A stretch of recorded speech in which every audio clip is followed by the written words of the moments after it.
Welcome to the Path of Exile 2 review, and this is the only one you will ever need in your life. Now in this game in this video, we're going to be talking about the pros and cons of the early access to Path of Exile 2. And without further ado, here we go. Do you want to play a game where the difficulty ramps up, especially in Act 2 and Act 3, reminiscent of Diablo 2? Well, Path of Exile 2 is the game for you. You want to play a game where the maps are insanely too big to navigate to find the next quest because mob density is crazy, and that if you die, you have to start the map all over again. What meaning that all the monsters that you just killed will respawn. Path of Exile 2 is a game for you. You want to play a game where that if you go through an endgame map, you're trying to find an endgame or any boss, that if you die one time, you lose the entire map, including the endgame pinnacle boss fights too. Any boss for that matter. The Path of Exile 2 is a game for you. You want to go through the endgame atlas, searching aimlessly in every freaking direction, looking for a citadel to even get to one of those pinnacle bosses that makes RNG for materials my Diablo 2 look appealing. The Path of Exile 2 is a game for you. Oh, I'm just messing around with that. I couldn't keep in character for too long. That was just too good. But didn't want to wear out the welcome to the joke and commit to the bit the whole way through. So, but we're talking about the rest of the cons here. Everything I just referred to before is a part of the issues here in the game and the quality of life and everything that it's neglecting. But remember, everything I say is obviously subject to change, and it will change because Grinding Gear Games is committed to it. They actually care, and I know they've shown their work in the past with Path of Exile 1. So, going on more of what I was talking about, more of the pros and cons here, okay, is that, we got issues that still need to resolve, like there's build variety problems and, support gem limitations unless you're a gem legionnaire or you have that unique, I can't remember what it's called, that allows you to use any support gem. But it's more constricted compared to Path of Exile 1, where any character can use any gem, anytime, anywhere. On any gem slot, there's zero restrictions.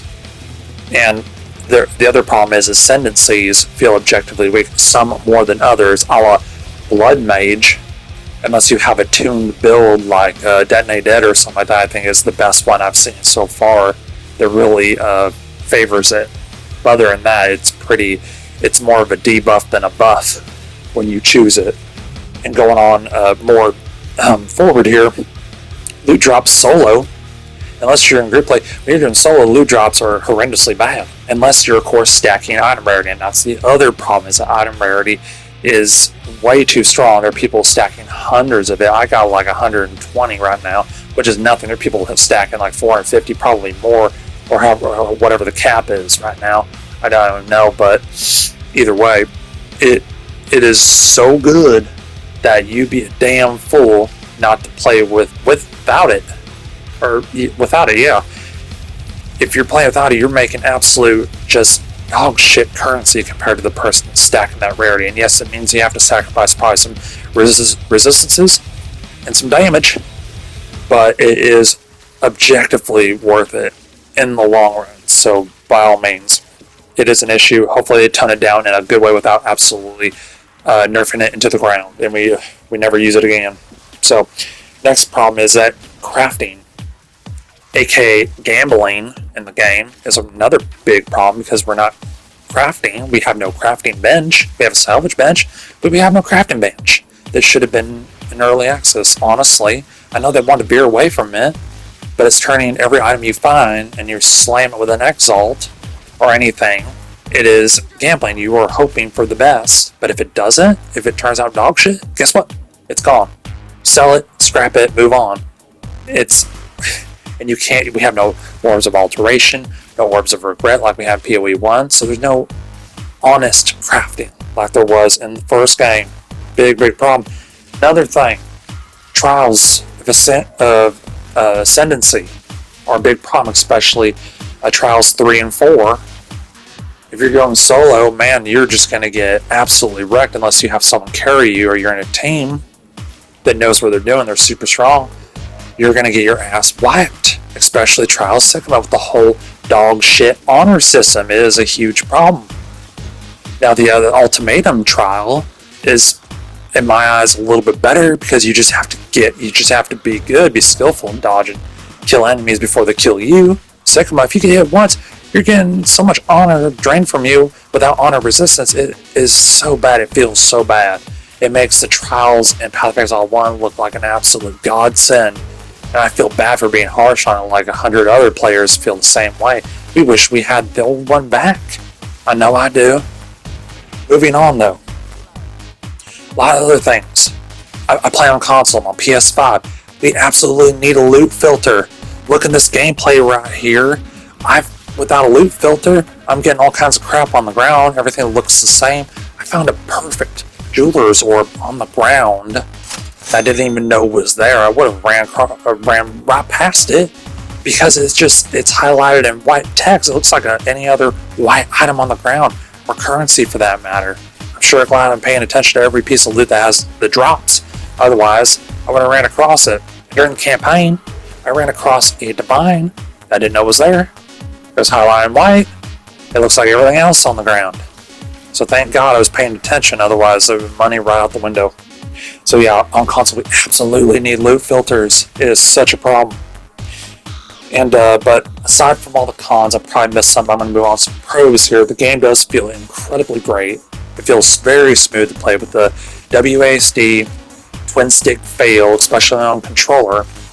And on PC it's great too. Usually WASD in most games feels atrociously bad, but they actually nailed it down this game. Especially for early access, I commend them for their dedication to getting that right, because it feels just so incredibly smooth. And moving on, of course, the graphics look way better, miles better than Path of Exile 1, especially that game being 10 years old and this game being just recent. It's pretty much like night and day, so commend them for that, for putting a nice coat of paint on this bad boy. And moving on to, the game is objectively more simplified compared to Path of Exile 1. Even with building your own build, it is way more, seems streamlined. You can highlight things a little bit better, especially on console. Navigating the passive skill tree is so much better. It was so much more difficult in Path of Exile 1 because you didn't have the cursor speed or the cursor at all in PoE 1. PoE 2 we actually have a cursor so we can go through all the nodes we have and go through each and every single one. So thank you so much GGG for doing that. That is incredible quality of life. And also the quote crafting I was talking about earlier is easier because it's not really crafting, it is gambling, because we don't have a crafting bench, so it is way simpler. And it's a good thing, but it's also a bad thing. We need more in-depth crafting. We need that crafting bench. And honestly, this is pretty much all my thoughts. My closing thoughts on the matter is that we know that GGG, they're back in their office after the holidays is over with. It's done. They've confirmed on Twitter that they are back and they're going to release a patch sometime soon. So please expect them to do a lot of changes. For example, the item rare I was just talking about, they're going to do something with that, whether it's nerf or adjust it. Something is going to happen. So please blast maps, do whatever you can do, gain as much currency you can, because some tells me it's not going to be available pretty soon, and our currency drops, just gear in general, is going to be a lot weaker, especially in solo play. And also, evasion energy shield is incredibly strong. It is way stronger than it probably should be, especially I think compared to armor. When armor is busted in the game, it actually slows you down like armor in real life would, which is terrible. And I don't know the fine math and details on it, but Cryptarian's done videos on it explaining this in much more detail than I ever could. So please go watch his videos. And it just doesn't work like it should. It doesn't give you that physical defense, from what I recall, like it does. So we're all out here stacking evasion and energy shield like madmen, and it feels so much better to do, especially on my Deadeye right here. Got like a 90% evasion. It feels so nice. And yeah, my ending thoughts here. It is a great game. I absolutely love it. I'm not going to give it a score. I do not believe in giving it a numbered score, because it just, I just don't care about that. I'm not going to give it an IGN 7 out of 10, 8 out of 10. Screw all that. But I'm absolutely loving the game. I'm still addicted. I'm burnout, but I'm still addicted at the same time, which is a rare thing for that to happen with any game I've ever played. So that is a great sign. It's got a great foundation, great bones. And just remember, the end here is that this is objectively the worst we're ever going to see the game ever be in. It's only going to get better from here. So hopefully you guys liked all this video. Like, subscribe if you even want to. If you don't, I don't care. It's all good. And I'll catch you on the next video. Peace out, Come Scouts.